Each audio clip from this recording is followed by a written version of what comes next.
If you're looking for a heartwarming tale with its fair share of rationality and wisdom, is Love Enough, Sir? Is the movie for you? Truth and honesty are often taken for granted, but if someone acknowledges them and regards them more than anything, they turn into love and mutual respect. This Indian fantasy explores the subtle chemistry between Ashwin, a wealthy young architect, and Ratna, a widowed housemaid. As the two find themselves chained to the norms of society and class division, Ashwin tries his best to overlook the fact that wealth and poverty seldom coexist. But the question is he willing to compromise his social status for the sake of a woman who is in a world entirely different from his own? The movie begins with a scene where Ratna is seen packing her luggage early in the morning. She leaves her village for Mumbai, where she is hired as a maid. As she is departing, her mother offers her a food package asking why she's leaving early when she had intended to stay for 2 weeks. As Ratna is a widow, she is expected to seek the permission of her mother-in-law. To this, Ratna gives a nonchalant excuse regarding being paid for overtime. As she bids farewell to her mother, she reminds her sister to focus on her studies and leave the rest to her. Reaching her employer's posh residence, Ratna arrives at the reception and then makes her way into the lavish apartment.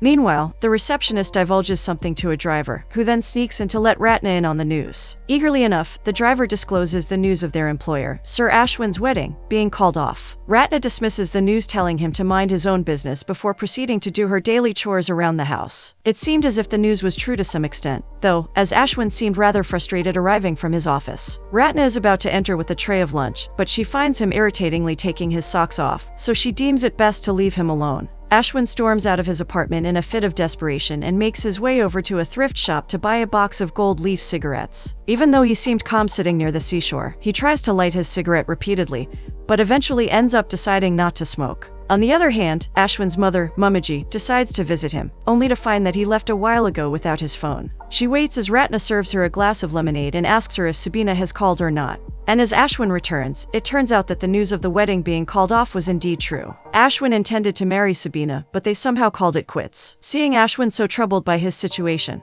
his mother tries to pacify him by saying that she believes Sabina also regrets her decision and wants to go mend their relationship again. However, Ashwin seems to take it realistically and admits that it's only a phase and that he'll come out of it eventually. Being the responsible caretaker she is, Ratna goes out to buy mutton chops for dinner, where she meets a fellow housemaid, Lakshmi. And returning home, she offers Ashwin the mutton chops with fresh bread, but he refuses, saying he's not hungry, leaving Ratna a bit concerned. With emotionless eyes, Ashwin scrolls through the TV channels, finding nothing worthwhile. As a reciprocation, Ratna seems to feel just as dispirited watching a drama serial. She then receives a phone call from her sister back in the village, which instantly lightens up her face. They gossip about a girl who went abroad and had an affair with someone, but Ratna defends her on how she thinks the girl wouldn't do something so foolish. Her sister jokes about how people in the cities are all involved in such things. Ratna shrugs off her criticism by replacing it with a question about her bangles, and the scene wades into a flashback where Ratna is at a wedding, talking to the same girl they were talking about. In the flashback, Ratna is seen dolefully acknowledging the fact that widows aren't allowed to wear bangles in the village as it's considered a bad omen.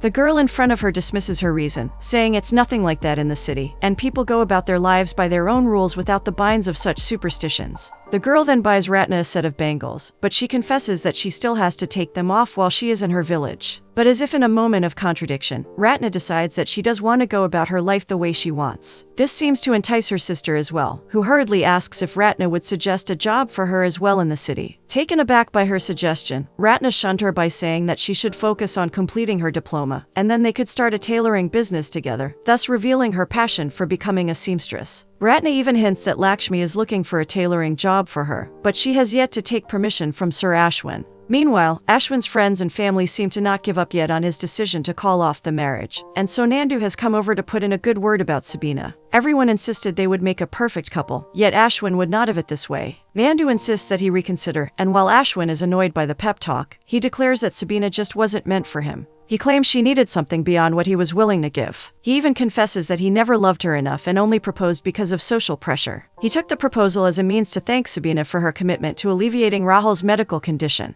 Now, Ratna wasn't the kind to eavesdrop, so she didn't know they were having such a deep discussion. Thus, right when Nandu is convincing him to reconsider, Ratna enters, asking permission to set the table for two. Instead of giving her an answer, though, Nandu scolds her for intruding and accepting her defeat at convincing Ashwin. Ratna thinks it better to leave then and there. Unlike other people of his social status, Ashwin was rather considerate, and didn't ever look down on his servants. So, he later apologizes to Ratna on Nandu's behalf, telling her she didn't have bad intentions. Ratna, of course, was realistic enough to know her place as a housemaid, and she never expected much and, therefore, such things seemed trivial to her. She assured him it was fine, and while she was at it, she found the perfect opportunity to ask Ashwin if she could make a quick run to the tailor master down the street. She expresses that she wasn't going there for extra earnings but to learn the art herself, and Ashwin approves without a second thought. However, to her dismay, the tailor master is barely willing to teach her free of cost until next week. Rather, he insists on her cleaning the upper room. Disheartened at the tailor master's selfishness, Ratna makes her way back home. Still, she gazes longingly at the designer dresses that adorn the mannequins from her bus window, fancying the beautiful outfits. She comes home to find Miss Sabina's servant holding a stack of gifts, stating that they seemingly make his employer more depressed. Ratna gets back at him, saying that her master doesn't need to see the gifts as he doesn't need to be depressed further. And as she's about to take the gifts from him, Ashwin flings the door open, dropping the boxes to the ground. Ratna stoops to pick them up, and Ashwin lends her a hand. He ironically expresses how he's glad he still has gifts if not a wedding ceremony. The story moves at a somewhat slow pace, but it sheds plenty of light on detail. Subtle interactions between the two make it clear to Ratna that Ashwin is not taking the news well at all. So, she makes up her mind to share her story with him to give him hope.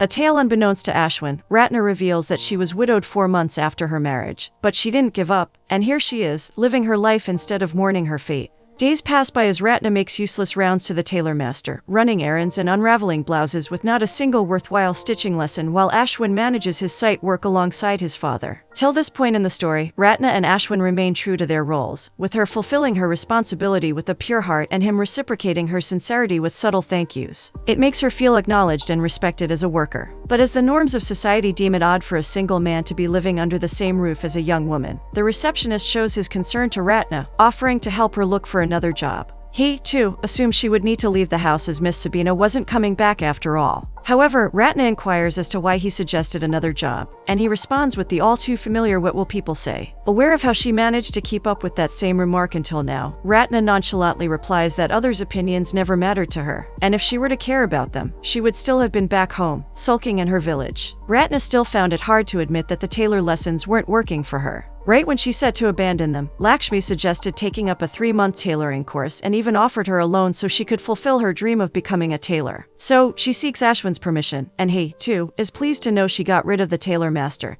and wants to go for an actual certified course. And so, Ratna rides to her new tailoring school on Lakshmi's scooter and gets her supplies, pleased to be finally starting what she loves. As the story progresses, Ashwin feels inclined to share his story with Ratna as well and tells her how his life was simpler in America. He was a writer back then, but he had to give it up when his brother was diagnosed with an illness, compelling him to return to India. Inspired by his story, she suggests that he shouldn't have stopped writing as he could do it from wherever he wanted. Witnessing her happiness, Ashwin tells her that she's one brave woman, and Ratna, having no idea as to what brave meant, simply takes the comment and leaves. It was only later that the receptionist told her it meant a strong woman, and she just couldn't help but smile wide. On the other hand, Ashwin's friends seem bent on coercing him into a relationship, and so when they gather at his house for a party, his friend suggests a well-educated girl is a great match for him. The girl, flaunting her pink dress, talks to another guy saying Indian men find her intimidating because she has a job. Standing next to her, Ratna admires her beautiful gown.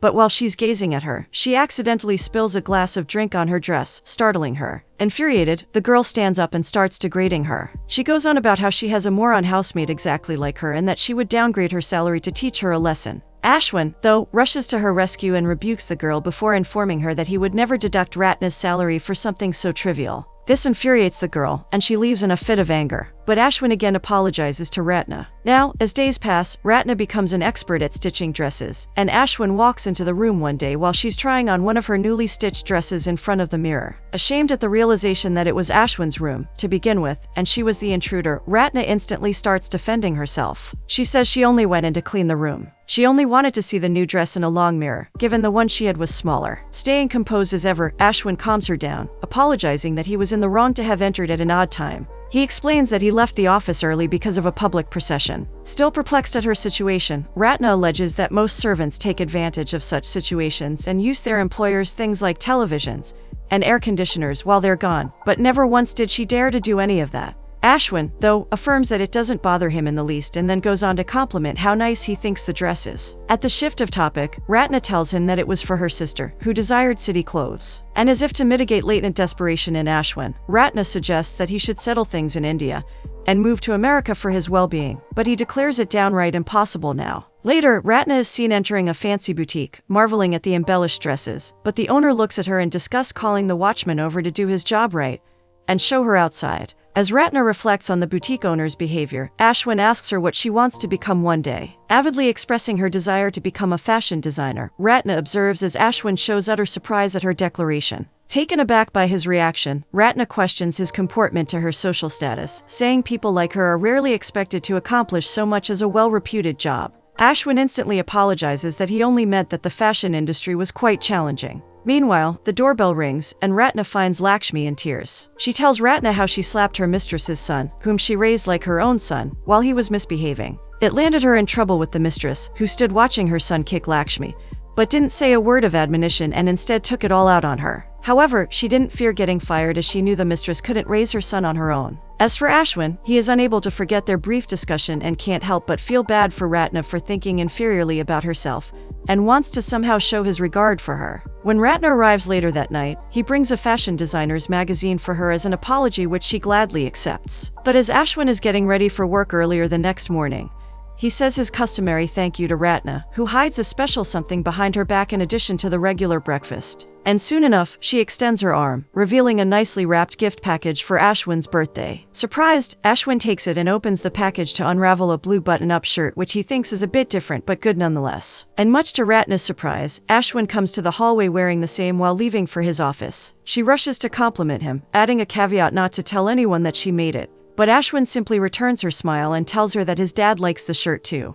As for his friends, Ashwin has had enough of their constant persuasion. They call him to another party, where he is introduced to yet another girl. But this time, Ashwin finds her quite interesting. Quite unexpectedly, Ashwin even brings her along to spend the night together at his place. And when Ratna discovers the girl coming out of his room the next morning, she has a look of latent grief and astonishment but doesn't let it show. Even afterward, Ratna can't help but feel rather upset. And her unease is doubled when her sister tells her over the phone that she agreed to marry some boy in Mumbai. Ratna is exasperated at the thought of her forsaking her studies and instead using her hard-earned money for marriage. She asks for permission to leave for the wedding, which Ashwin approves, but he's still confused as to why her sister isn't studying even though Ratna arranged the money for it. Ratna instantly breaks into tears, admitting how she had hoped her sister's life would be better than hers if she studied. But the thought of her getting married was just too dismaying. To put a damper on things, she protested that no one lets girls pursue their studies after marriage. But Ashwin reassures her that maybe the guy could be a good man like other men of the city who prefer learned wives and even more so working women. But this still didn't cheer her up at all. Back in her village, Ratna's sister flaunts her new dress, feeling like a city girl. She complains that Ratna doesn't even show her pictures from Mumbai and teasingly adds that Sir Ashwin looks like the Bollywood actor Ranbir, to which Ratna smiles and admits if not Ranbir, her master is quite a decent guy. Right then, she receives a call from Ashwin, who had been visiting her servant quarter, looking keenly at the things lying around. He asks her about the boy her sister is marrying, and Ratna gauges her answer based on the fact that he agreed to let her study after marriage, so he is a nice guy after all. Within the next 3 days, Ratna is back to work, and Ashwin shows an interest in her sister's wedding photographs. Contented with his concern, Ratna pulls out her phone and scrolls over to show her family, clad in colorful wedding dresses, standing on the stage. Ashwin expresses his wish to see a photograph of her as well, to which she reveals that widows aren't allowed to meet the bride on her wedding day. She also emphasizes, as if proving a point, that she isn't still in the village, so those widow rules don't apply here. Early in the morning, though, a large package arrives at the front door, and Ashwin comes over and tells her it's actually for her. Excited, Ratna scurries over to open it, revealing a brand new sewing machine. In absolute awe, Ratna examines the machine and wastes no second thanking Ashwin for the gift. The next scene opens with the Ganesh festival, which is flooded with colors and music as people dance to the beat.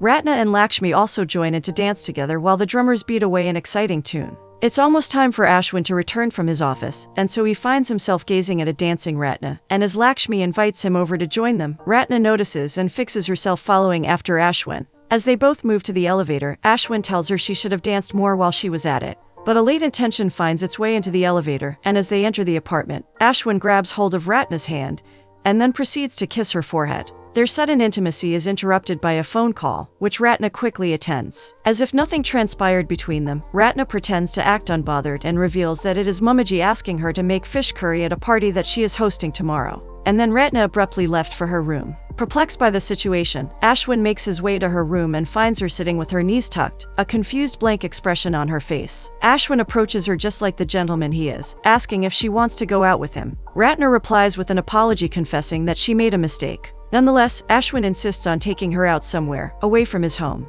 But knowing full well the society they're part of, Ratna confesses how everyone, including Raju and the watchman, would make fun of them. But Ashwin brushes it off and tells her that he doesn't care. So, the two of them head off to the rooftop, where Ratna confesses that she believed rich people had it easy, but now she has realized that no one can escape their fate. She also expresses how nice it would be if it was possible to hear the wishes of all the people in the world. At this, Ashwin tells her not to address him so formally, but she still urges him to forget what happened between them and let things be the way they were. Later, though, Ashwin finds himself so preoccupied with work that he even forgets his squash match and dinner with his friend Vicky. But Vicky proposes to have dinner at Ashwin's, considering Ratna could cook for them. And as they settle in his living room, Ratna reminds him not to tell anyone what happened between them. However, Vicky, suspicious of the whispering from the kitchen, asks Ashwin if he is dating his maid. At this, Ashwin declares he's not dating her, and nothing has happened. He also adds that he does feel something more than he did with Sabina. Trust. Contemplating the situation, Vicky agrees that Sabina was wrong because she cheated on him. But just because Ratna was taking care of him and his house doesn't mean he could see her as something more than that.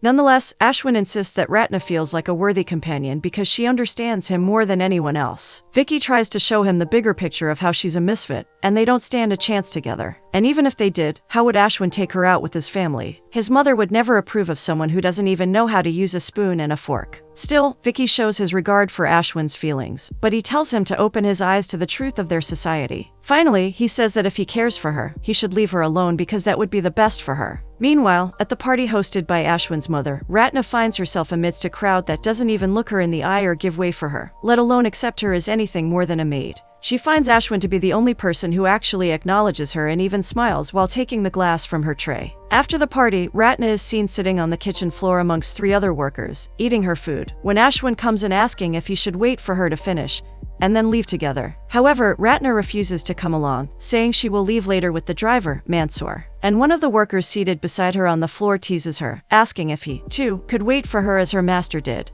But as Ratna goes back, she finds Ashwin in his room and asks to set the table. Ashwin seems to be in a reclusive mood and tells her to stop calling her sir and to finally tell him how she feels about sitting on the floor after serving the upper-class people, how it doesn't affect her or make her feel bad. Ratna, in her defense, states how it has always been this way and that she wouldn't stay. Even if she's a villager, she will stay as a whore in his home. Ashwin sadly states that he isn't like that he's not doing it for his desires, and that he genuinely cares for her. But Ratna maintains that it's impossible. She insists that even if she stays, she'll still be his servant and that his mother would not stand losing another son. Reckoning her choices, Ratna believes the only wise way out of their standstill is to call it quits, so she starts packing her belongings. Amidst the painful realization of unrequited love, Ratna breaks into tears but collects herself and leaves for the hallway. She meets Ashwin, who's rather apologetic and desperate at his powerlessness against social norms, but lets her pass by without stopping her. He can't because he knows that there is no way for them to be together, at least not in this society. Nobody would ever accept her, not his family and not this society. And as much he'd like to say that it wouldn't affect their relationship,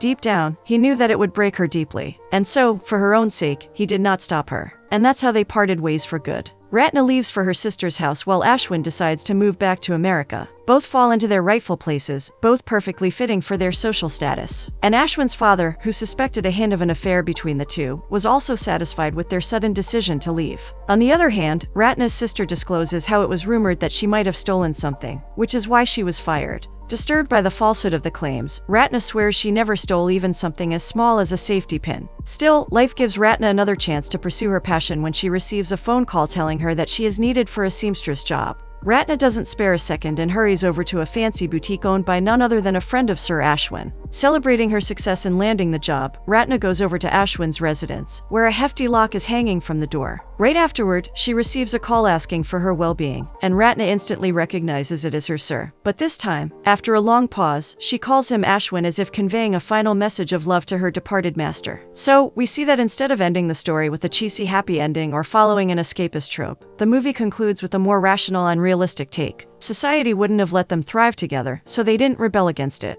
And thus, in the end, the title makes much more sense. The fact that love isn't enough to go by in this judging, unsympathetic, and unforgiving society. And these two lovers parted ways only for the sake of their love. So, maybe their love wasn't enough to keep them together, but it was enough to keep them away since that was the only way for them both to be happy. Sometimes, fate works in mysterious ways, and this was just one of those ways. Ratna and Ashwin couldn't stay happy together, and so for each other's sake, they decided to go their separate ways. So, maybe their love wasn't enough, or was it?